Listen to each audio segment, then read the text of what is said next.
दोस्तों जय मसीह की। प्रभु यीशु मसीह के नाम से स्वागत है आपका मेरे यूट्यूब चैनल में। दोस्तों इस वीडियो में हम बात करेंगे, ये दुनिया एक दिन समाप्त हो जाएगी। ये एक कड़वा सच है, मानो या ना मानो। मत्ती की किताब 24 का 1 से 14 तक जब हम पढ़ते हैं, चेलों ने जो पूछा, जब परमेश्वर यीशु मसीह और चेलों के बीच में जो बातें हो रही थी, चेले पूछ रहे थे कि अंत के दिन आने का जो चिन्ह है उनका कैसे पता चलेगा।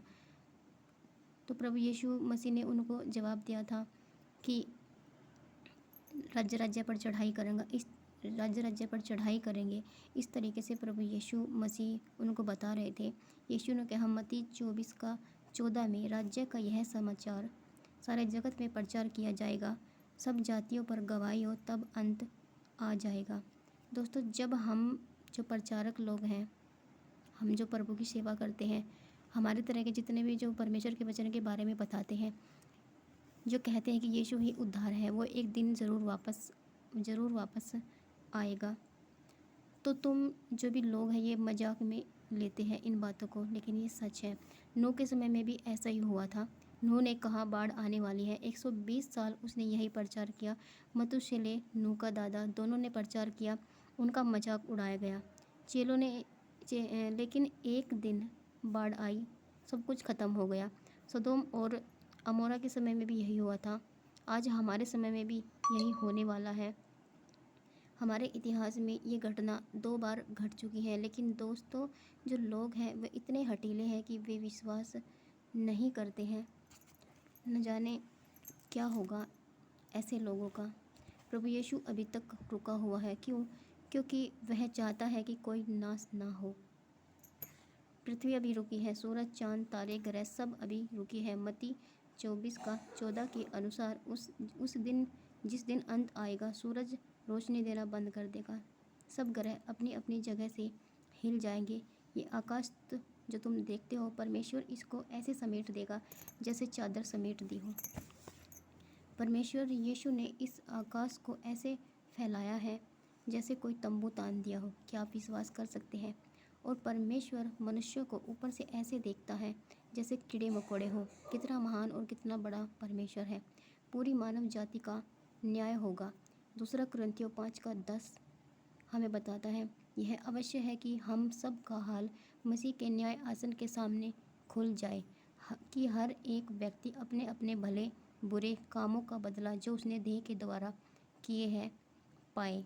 ये सच है। गलातियों 5 का 17 से 18 वचन जब हम पढ़ते हैं तो वचन कहता है कि ये शरीर हमारा दुश्मन है। शरीर आत्मा के और आत्मा शरीर के विरोध में कार्य करते हैं। इस शरीर के पीछे तुमने सब कुछ गंवा दिया, घर, पैसा, सब कुछ गंवा देते हैं लोग। इसलिए उनका जो काम तुम देह के द्वारा किया है उनका हिसाब एक दिन अवश्य देना होगा। एक बच्चा जब छोटा होता है और जब वो धीरे धीरे बड़ा होता है, शैतान उसके जीवन में काम करना शुरू करता है। और जब परमेश्वर का वचन उन ऐसे बच्चों के पास जब पहुंचता है तो शैतान उनकी बुद्धि को बंद कर देता है। इसका कारण वे नहीं समझ पाते हैं और इस तरह से दलदल में फंस जाते हैं कि उनका निकलना यहाँ से उनके लिए नामुमकिन हो जाता है। दोस्तों याद रखना, अपने शरीर के साथ दूसरे के शरीर के साथ छेड़छाड़ करना ये पाप है, बल्कि बहुत बड़ा पाप है, व्यभिचार है। स्त्री पुरुष, लड़का लड़की, जो कुछ भी है ये सब पाप है। इसलिए आप अपने शरीर को उसकी मर्जी के हिसाब पर नहीं छोड़ सकते।